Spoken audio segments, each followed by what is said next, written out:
This is He Knows Everything, bringing you that heat, that far. We keeping a foot on the what? The geeks. We keeping a foot on the what? The geeks. And like the Tibetan Mastiff that I am, I'm applying what? On immediate pressure. Because pressure does what? It bursts his pipes. Let's talk about it, man. Alright, y'all. Errol the True Spence. Everybody knows that He Knows Everything is the biggest Errol the True Spence fan, just like I'm the biggest Michael Jordan fan, just like I'm the biggest Kobe Bean Bryant fan, just like I'm the biggest Tiger Woods fan, just like I'm the biggest Tom Brady fan, just like I'm the biggest, Kevin Durant fan. It's because He Knows Everything sees himself in all of these guys, man. I see a lot in Errol the True Spence, but Errol the True Spence is 8 years my fucking junior. And a lot of decision making that this guy's making are great. But that one decision making with Yella Beezy, and I see guys giving excuses. Listen, guys, over here we don't make no excuses, man. We call a fucking spade a spade. We keep it real. We keep it a buck. We keep it 100. We keep it 1,000. When we see behaviors that can be perceived as suspect, we see behaviors that can be perceived as something that's not good, we have to speak against it. This is not pure fucking beta supremisms where we're sitting here and just all of a sudden hating on Errol the True Spence because motherfuckers like this have insecure and miserable as you know what fucking lives. This is not this shit. This is about admonition, correction, chastisement. Errol the True Spence needs to seek counsel from Floyd Money Mayweather. It's about fucking time. It's about time that he gets that iron sharpeneth iron. Proverbs 27 verse 17 says that iron sharpeneth iron, and a man is sharpeneth by the countenance of his friend. Floyd Mayweather is an ultimate true alpha extraordinaire governed by true alpha economics. Errol the True Spence said he'd been seeking this man's counsel. It's time to re-seek his counsel because Floyd won inside and outside the ring. That behavior with Yella Beezy is unfucking acceptable. And I want to make this very fucking clear because motherfuckers like, well, He Knows Everything. They just want you to speak against Errol the True Spence. I'm not speaking against Errol the True Spence. I'm giving him admonition, correction, and chastisement. Because I can't be the ultimate truth teller on YouTube and tell people that they need to do this and do that and then go against the grain. That's sellout shit. And over here, we're authentic and consistent about what we do. And knowing that the Spence camp listen to this shit, and my discernment tells me that, not Spence camp people or anybody telling me, it's just my discernment knows that this is the case. Well, Errol the True Spence, here's the admonition, here's the correction, and here's the chastisement. Get back on your shit, dog. You're a special fighter. You're not a regular cat, nor do you think regular, nor do you reside in regular realms. This is what the pure fucking beta supremes want. They want you in these precarious situations. They want you to be in precarious situations. God gave you a second chance. See, the man above is giving revelation here, so you're going to have to listen. God gave you a second chance. You said this out of your own mouth. With great power comes great responsibility. If God gave you this second chance, don't waste it. God gave me a second chance at the Olito River. I could have drowned at 16 years old. I wouldn't have been the man I became today and be as successful as I am today. Yeah, I'm not, known across the world, a celebrity or whatever, but I'm successful. I'm an ultimate alpha male.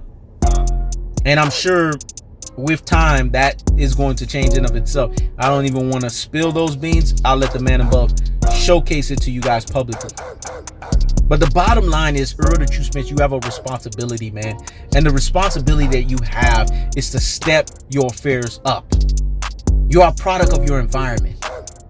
The lineage that you walk as a true alpha extraordinaire governed by true alpha economics is one of a person who you can't just be hanging and floating around any and every motherfucker. Yella Beezy is a rapper. Rappers do rapper shit, which is a bunch of bullshit and fuck shit. You have a serious decision to make that's going to either allow you to elevate and catapult into the Mayweather-esque, Da Vinci Code-esque stratosphere, or go into Adrian Bronerhood. Now, you are way fucking more special than Adrian Broner. But Adrian Broner had the potential to really take himself to a level to where he wasn't going to be on you guys' level, but he would be close enough. if he would have took his shit serious. But this is a guy that's lazy as fuck. He doesn't have the work ethic you have. He doesn't put the ingenuity that you put in the gym. We're not talking about from a boxer's perspective. We're talking about outside of boxing affairs. And he knows everything, sees that Errol the True Spence likes to celebrate a little too fucking much right after great victories. I started seeing this shit with Sean Porter. It wasn't evident in Mikey Garcia, but I saw it in Sean Porter and it led to the car crash. Now I'm seeing it with Danny Garcia, and now look what you're doing. Blowing fucking kisses. Grown-ass men don't blow fucking kisses to grown-ass men. At least that's the way that I was raised, knowing how men are. That behavior is not acceptable on any stretch of the imagination, and no excuses, no ifs, ands, or buts about that shit. You're gonna have to step some shit up, man. See, a lot of times people don't want to break affiliations and break associations and break friendships and break shit and break that. But we're a product of our environment, and there are times where you're just going to have to break affiliations, associations, and situations when God is working, man. You take this message, because this is from God. You can take it or leave it, but this is a God-given message to you, because he knows everything is the mouthpiece of this generation. So I'm telling you a message that's coming from the man above. So take it or leave it. That's on you. That's on you to decide. So if you're listening to this, which I'm sure you're going to be listening, I'm sure your handlers will bring it to you. You're going to have a serious decision to make with that Yella Beezy guy. I'm sure he's a cool cat. I'm sure he's a good friend of yours. But I'm talking about in terms of where you're going stratosphere-wise in terms of being a boxer. See, all of these clowns thought it was because of a $2 rent a hole or $2 layaway hole in Blue fucking Ray. It has nothing to do with it. This is what Andre Ward was talking about when he said boxers, they have to live a certain life outside of the ring, because if they don't, it's going to manifest. Whatever life they live outside of the ring, it's going to transverse and manifest in the ring. Nate talked about it too. The guy that Floyd Mayweather punches his guts. That guy knows you special. That guy had you over Terrence Crawford. And then he turned around and said, well, if Spence is bullshit, then he's going to pick Crawford. I still won't go that far. I think a bullshit version of you still beats the shit out of Terrence Crawford, because Terrence Crawford is nothing but a wah walking behind that damn fence. He's smoking fucking mirrors, just like you said. But this ain't about this, man. You could beat Terrence Crawford in any form of Errol the True Spence. This is about you stepping up to the fucking plate and you realizing that this is bigger than what you got going on. You have a destiny, man. You have a second chance. In this second chance, there's no room for errors, dog. Because if God allows you to have a second chance and then you spit in God's face, he'll just take you out. He'll allow anything to happen to you guys. See, God, people think God is just so merciful. They don't understand God is also merciless. Let he knows everything and let he knows everything say it well. Because when Jesus come back, he ain't coming back in that mercy. He did it already. He's coming back in merciless ways. He got angels that's going to do away with a third of the earth. That's going to basically cancel Christmas on people, kill people, man. Cut their heads off. Don't get me started, man. Y'all need to be reading the book of Revelation. He ain't coming to play. He's coming to keep the foot on the necks. He's coming to basically ingratiate dominance. He's coming straight gutter. And we're in the dispensation of grace right now. But imagine if we're no longer in the dispensation of grace. Errol the True Spence, you have a responsibility. You have a fundamental responsibility to tighten the fuck up, man. And you better tighten the fuck up. Because you are a special fucking fighter. I see the specialness in your ass. But for some reason, you're not seeing that in yourself.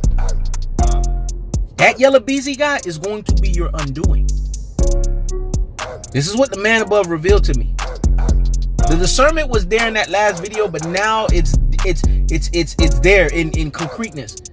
Get your ass away from this dude. I'm not saying that you can't be friends with the guy. I'm not saying that you can't talk to him. But right now, what you trying to do as a boxer, stop the presses and pump the brakes on the nonsense. Go sit down somewhere and what? Higgity fucking hush. You need to push this motherfucker to the side. Because greatness requires sacrifice. It's lonely at the fucking top. And that's why Floyd ended his career the way he did. Because Floyd made a lot of sacrifices that now he can enjoy the fruits of those labors. Now he can repair those relationships after the fact. Jordan did that shit. Kobe did that shit. Tom Brady did that shit.